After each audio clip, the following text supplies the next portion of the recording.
Hi everyone, welcome to a new edition of What's Happening in Brazil. My name is José Eduardo Bernardes and I will update you on the latest news from the country.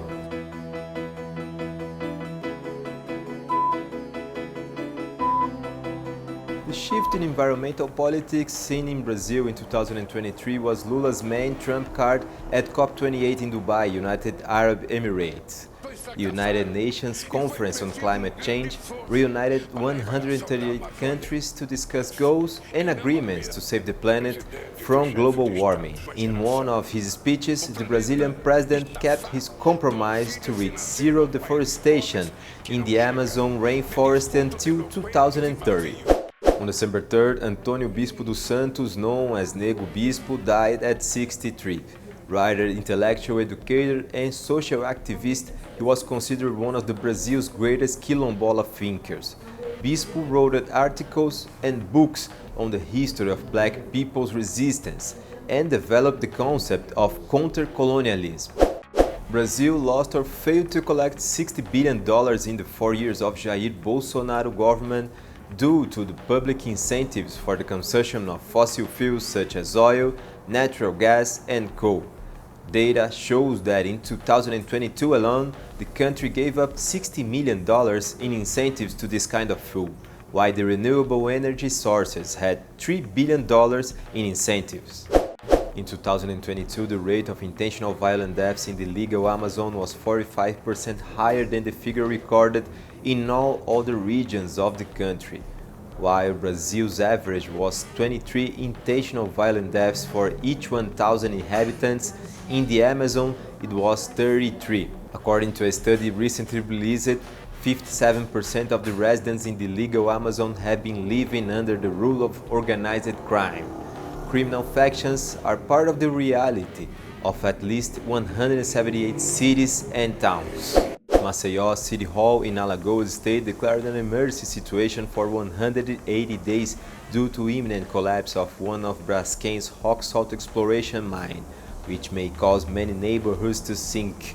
Since 2018, the city's population has been living terror moments due to consequences of the company's mining activities in many neighborhoods of Alagoas capital city. Each year, the number of neighborhoods and families directly affected grows. About 6,000 people have already left their houses.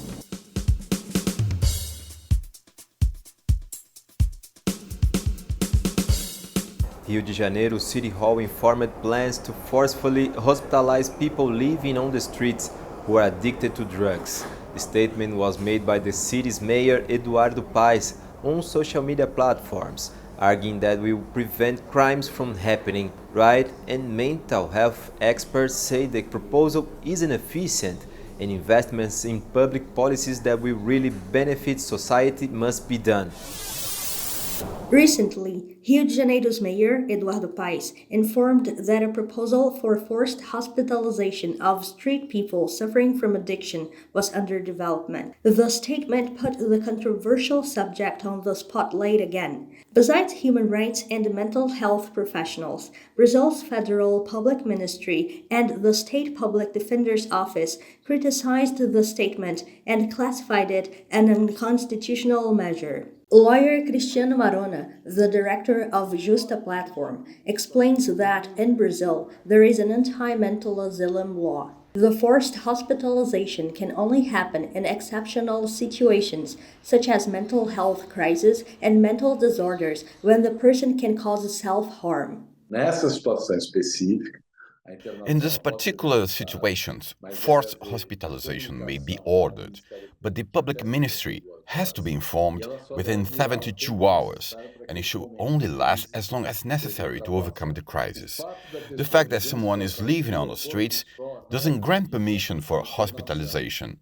The fact that someone is living on the streets and is addicted to some substance also doesn't grant permission for forced hospitalization. The mayor said that the justification was to prevent crimes from happening. There was a tragedy. A person died, and the response to that was the intention to implement forced hospitalization massively. It's absurd, because hospitalization is a health measure. It has nothing to do with preventing crimes. According to Cristiano, in many cases, addiction isn't the cause of someone be living on the streets, but a consequence of the exclusion this individual experiences. A pessoa já está numa situação de exclusão e a internação reforça. The person is already excluded, and hospitalization reinforces this exclusion.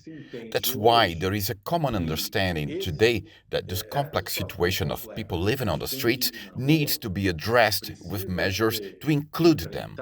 People on the streets need access to basic rights to live with dignity. What are basic rights? It means having a place to live, being able to eat at least 3 meals a day, having access to work and income. Basic things that anyone needs. Psychologist Bruno Logan, an expert in psychopathology and addiction, says there is no scientific evidence of forced hospitalization being efficient. Muitas dessas instituições possuem diversos. Many of these institutions were repeatedly denounced for human rights violations, both according to public ministry data and the Regional Psychology Council data. Actually, the only people who benefit from it are the city's mayor and the governor, who are trying to be re-elected. They are trying to present a simplistic response to a complex issue. I see no benefits for people. Bruno says public policies to educate people about drugs must be developed. Se a gente pegar, por exemplo, uma pessoa, uma criança de 5, 6 anos For instance, if we ask 5 or 6 years old kids what cigarettes can cause to people's health, they know that it causes diseases, cancer, harms the lungs. Everybody knows it. When we talk about situations involving drugs, we have these simplistic answers: internalize, repress, criminalize. That won't solve anything. We need to think and have a public policy that is more based on science, less based on fear, a public policy to educate people about the issue of drug use and ways to care for these people. Cristiano explains that even people suffering with addiction, when they have access to basic rights, their lives improve and a big part of them decrease or stop using drugs. Para os gestores públicos é muito mais fácil. For managers, it is much easier to blame drugs than the failure of public policy. So the fault for people living on the streets is not the failure of social policies, social assistance, health policy, or housing policy. Drugs are the ones to blame. This is very useful for politicians to divert the issue related to the very policies they should implement and fail to do so.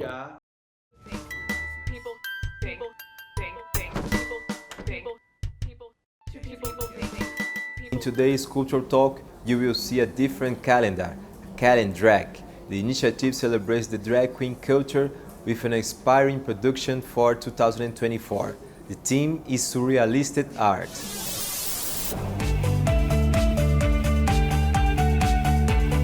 In 2018, the first edition of the drag calendar was launched. It is a themed annual calendar that celebrates the drag art and culture. For this period, over 100 artists from different regions have already been portrayed. The topic chosen for 2024 was surrealist art and drag culture. It has been 7 years of strengthening the drag queen culture and also raising important debates, relevant topics for all society. For this year's edition, we chose surrealist art and drag culture as the calendar theme.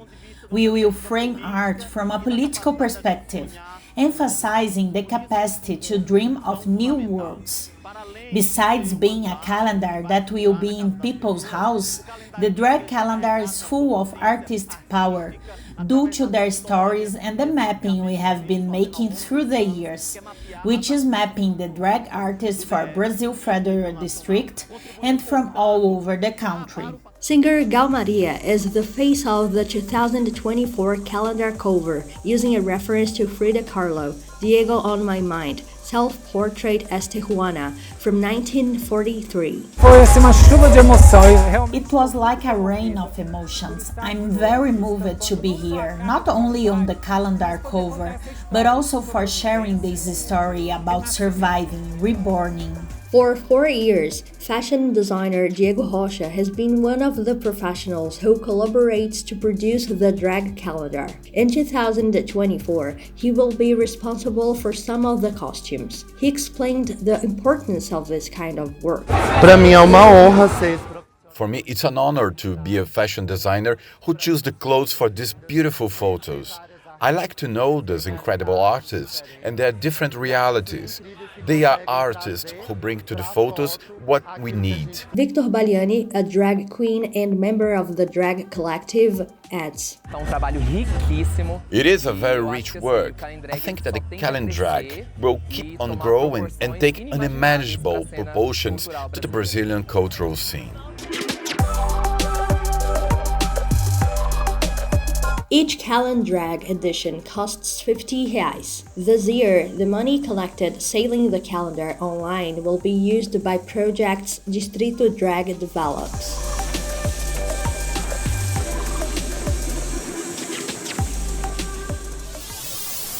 Did you like the show? So hit the like button and share with your friends. Don't forget to subscribe to our channel to receive notifications. We'll see you next week.